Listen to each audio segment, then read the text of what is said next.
Allons-y pour la résolution approchée par la méthode d'Euler. Donc, deux choses avant de commencer.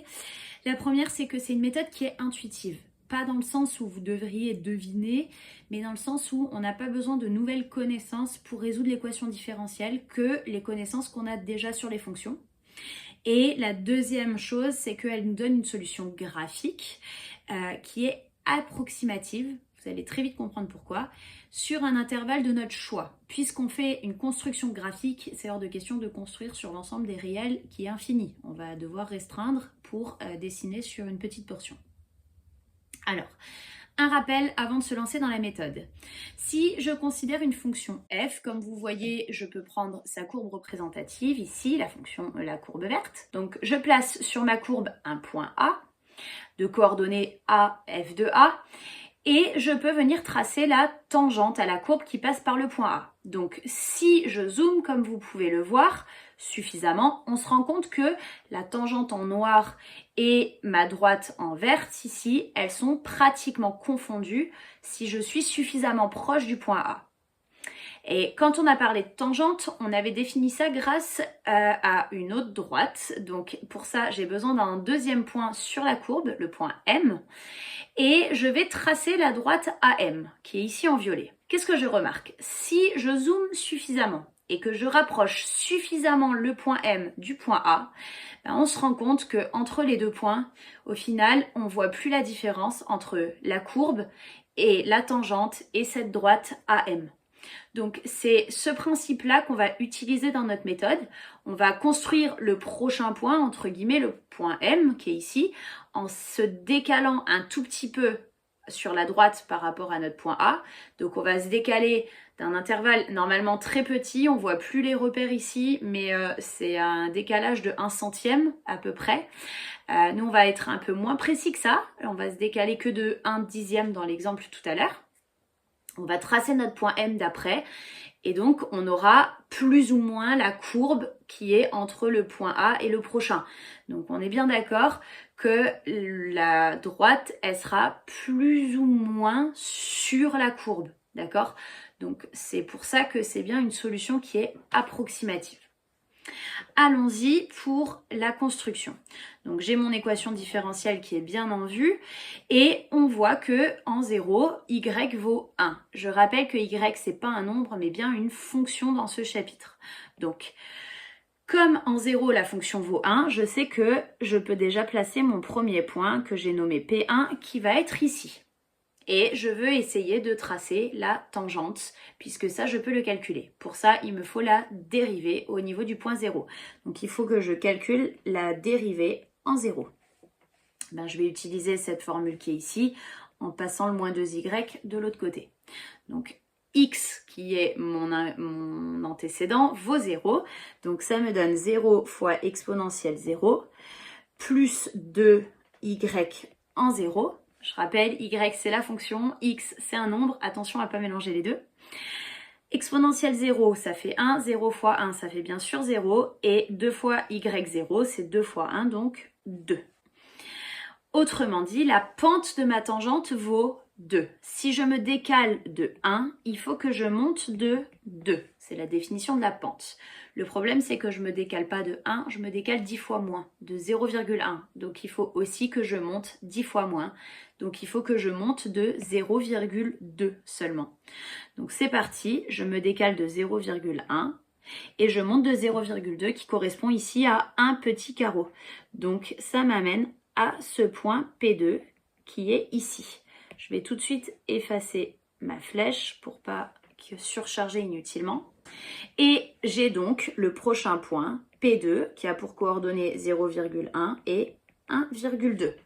Donc on est d'accord que la pente, je l'ai divisée par 10 et que je la rajoute à cette valeur ici. Parce que je monte par rapport au point d'avant de mon 0,2.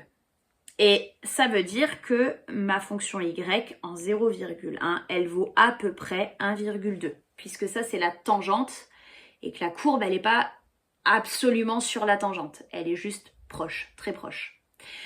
Et je peux recommencer à partir de ce point-là. Donc, c'est ce que je vais faire. Il me faut la tangente en 0,1 maintenant, on est au point d'abscisse 0,1. Donc, ça me donne 0,1 fois exponentielle 0,1 plus 2 fois y de 0,1.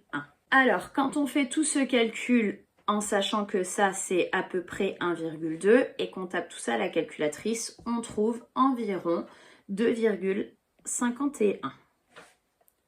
Autrement dit, si je me décale de 1, il faut que je monte de 2,51. Nous, on va monter 10 fois moins. Donc, on divise par 10. Et ça, on monte à partir du point d'avant, donc du point de coordonnée 1,2. Donc pareil, je me décale de 0,1, donc je viens jusqu'ici, et je monte de 0,25, donc un petit peu plus que 0,2, qui m'amène à peu près par là. Encore une fois, j'efface ça, qui n'a aucune utilité. Et donc, j'ai mon prochain point P3 et je peux continuer ça indéfiniment. On ne va pas le faire par le calcul à la main. On ne va pas non plus continuer à le dessiner à la main. On va utiliser GeoGebra. Donc là, vous voyez que sur mon écran, j'ai préparé un tableur et une zone de graphique pour pouvoir passer de l'un à l'autre.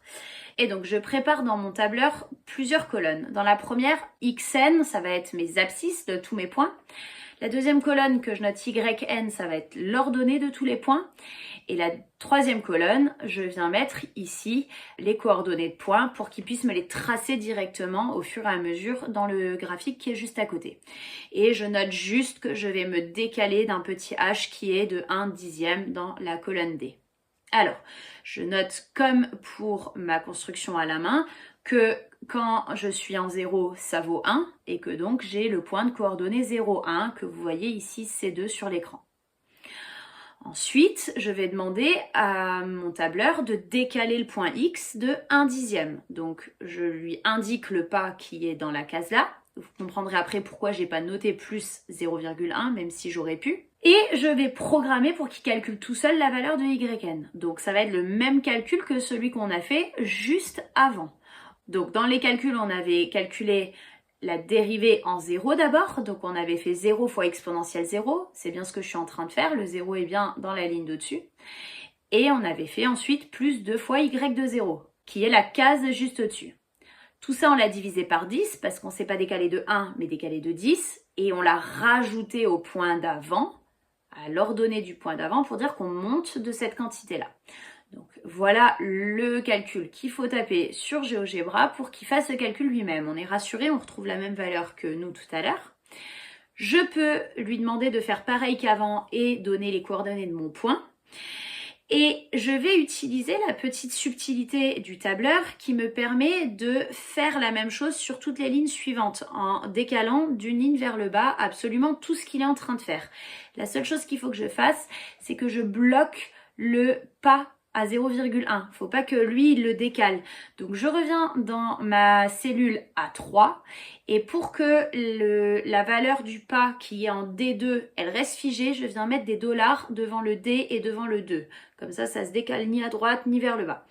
Et donc, maintenant que j'ai fait ça, je peux sélectionner toute ma ligne et l'étirer vers le bas et instantanément, pratiquement, le logiciel va me calculer tous les prochains points en respectant le même algorithme. Donc, en quelques dixièmes de seconde, là, vous voyez que j'ai tous les prochains points.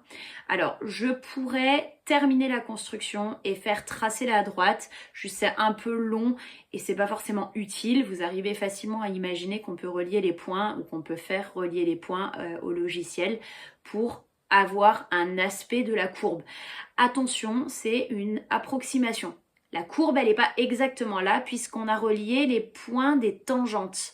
Et la tangente à côté, elle est un petit peu décalée. Donc, c'est une solution qui est approximative. Voilà pour cette méthode.